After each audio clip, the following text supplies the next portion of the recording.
भारती वाघ 12 वर्ष मी होतो, त्यांना 23 वर्ष झाली किंवा जास्त त्यापेक्षा. त्यामुळे मी या केंद्राला काही नावा नाही, फक्त मी 21 महिने या केंद्रात आलो नाही. म्हणजे कुठल्या कार्यक्रमाला मी तळेगावला गेल्यामुळे इकडे येणं माझं काही जमलं नाही म्हणजे उठसूट त्या शाळेत इकडे काही केंद्रात काही आलो नाही. हा पहिला योग आलाय, तो पण येत नव्हता. म्हणजे माझी इकडे येण्याची हे नव्हती, कारण का आमच्या केंद्रात काही तुम्ही येऊच नका, तुम्ही तुमचंच केंद्र बघा,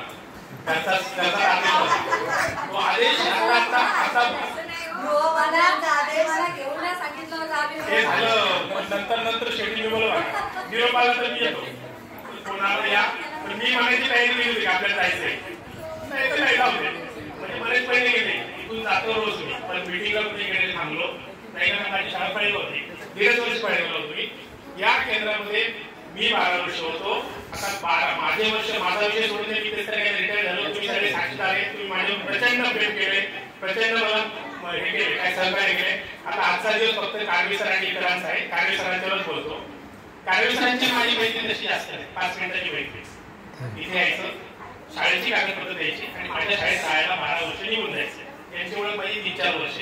पण 5 मिनिटाची ओळख 5 तासावर कशी जाते त्याचं उदाहरण ते आणि मी आहे.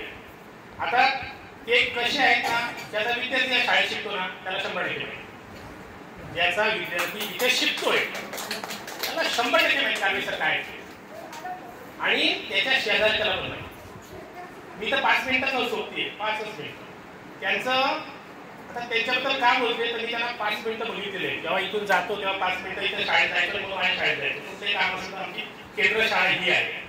म्हणजे मी इथे येऊनच पुढे जाणार. आणि सुरुवातीला तर मला वाटतं वर्षाला एकमेकांशी बोललोच नव्हतं. येतं कारवी द्यायचं चाललंय, देशमुख कोणतरी आहे, कारवी कोणतरी आहे. पण 1 वर्षानंतर जेव्हा 5चे 6 मिनिटं व्हायला गेले आणि जेव्हा माहीत झालं की ह्या शिक्षकाचं वर्गात काय काम चालतंय, एक छोटासा SMS तुम्हाला वाचून दाखवतो. तो कोणाला पाठवलाय त्याचं नाव पण सांगतो. मी गट शिक्षण अधिकाऱ्यांना SMS पाठवलाय, तो वाचून दाखवतो. तो काय व्हायरल झालेला आहे, तो वाचून दाखवतो. मुद्दा कोणाला पाठवलाय म्हणून तो वाचून दाखवायचे. आदर्श शिक्षक तालुका पुरस्कार प्राप्त श्री विनोद कारवे सर, शाळा गुरवली. मुरबाडमधील असोशे शाळेत उत्कृष्ट काम करणारे, असोशे शाळेला मुरबाडमध्ये प्रत्येक स्पर्धेत पुढे नेणारे व आता शाळा गुरवली तालुका कल्याण येथे 5 वर्ष कार्यरत असणारे, संगीत, वाद्य, कवायत, योगासने, मराठी, इंग्रजी, हिंदी आदर्श परिपाठ, प्रचंड सहशालेय उपक्रम राबवणारे, दररोज विद्यार्थ्यांच्या स्तरानुसार प्रत्येकास प्रिंटेड गृहपाठ देणारे व प्रचंड वह्या तपासणारे. त्यांच्या 100 पेजी वह्यावर अंदाजे एका विद्यार्थ्याच्या 400 सहाय. तुम्ही कधी पण या आकडे 5 ते वह्याच तपासत असतात. थोडक्यात काय, विद्यार्थ्यांना त्याची चूक दाखवणे आणि ती सुधारून घेणे. तपासणे म्हणजे साधे तपास नाही, ते तुम्ही फक्त इथे 1 दिवस थांबून बघा.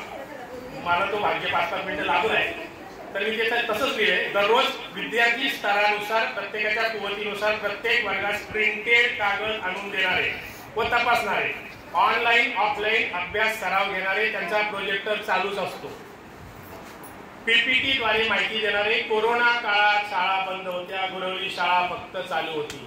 तुम्हाला माहिती असो की नसो, गुरवली शाळा पालकांचा विरोध डावलून, शासनाचा विरोध डावलून 2 वर्ग कारवे सरांचे सतत चालू होते. तुम्ही त्याचे साक्षीदार असाल काढले, पण मी त्याचा चांगला साक्षीदार आहे. त्याच्यानंतर कोरोना काळात प्रचंड काळजी घेऊन वर्ग घेणारे, विद्यार्थी प्रगतीसाठी ध्येय बाळगणारे, वैयक्तिक लक्ष देऊन अभ्यास तपासणारे, अध्यापनामध्ये पालकांमध्ये प्रचंड आवडीचे असणारे कारवे सर.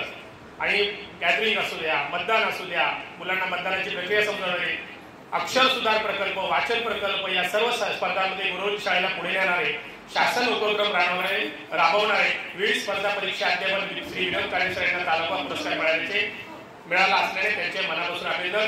पुढेच असेच पुरस्कार मिळावे हीच अपेक्षा. अशी मी कशी यांना हा SMS पाठवला होता. आणि पुढचं सांगतो, पुढच्या 1-2 वर्षात त्यांची फाईल जिल्हा परिषदेला कशी जाईल आणि 2-4 वर्षात ती महाराष्ट्राला कशी जाईल, मी ते सतत प्रयत्न करतच राहणार. आणि त्याच्यासाठी आम्ही हा तालुका पुरस्कार घेतलाय. जिल्हा पुरस्कार मिळवण्यासाठी तालुका पुरस्कार मिळालेला असावा.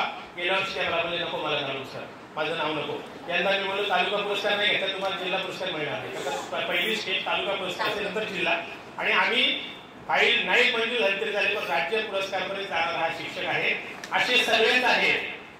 पण जो पुढे दाखवतो की मी बघतात त्यांचं फाईलला मार्क पडतात आणि ते मार्क आपल्या कामामुळेच मिळतात, कोणी ते मार्क वाढवत वगैरे नाही. तर प्रचंड कमी वर्षाची ओळख आहे माझी, 38 वर्ष सर्व्हिसमध्ये 5 मिनिटाची ओळख आमची चांगली झालेली आहे आणि अतिशय विद्यार्थी आणि शाळा दुसरं काही कारण नाही. विद्यार्थी आणि शाळा पालकांना सगळं माहिती आहे, इथल्या शिक्षकांना सगळं माहिती आहे, मला माहिती आहे, या केंद्राला सगळ्यांना माहिती आहे. त्यांचं काम अधिक त्यांच्याविषयी बोलण्यापेक्षा त्यांना पुढच्या पुरस्कारासाठी मला जेवढी मदत करता येईल तेवढी मी करेन. पुढच्या दोन्ही पुरस्कारासाठी मी मदत करेन. फक्त केंद्राने आठवण ठेवायची, ज्या वेळेला नाव येईल ना त्यावेळेला ते नाव फायनल करण्यासाठी तुम्ही पाठिंबा द्यायचा. एवढं बोलून माझं 2 शब्द संपवतो. जय हिंद.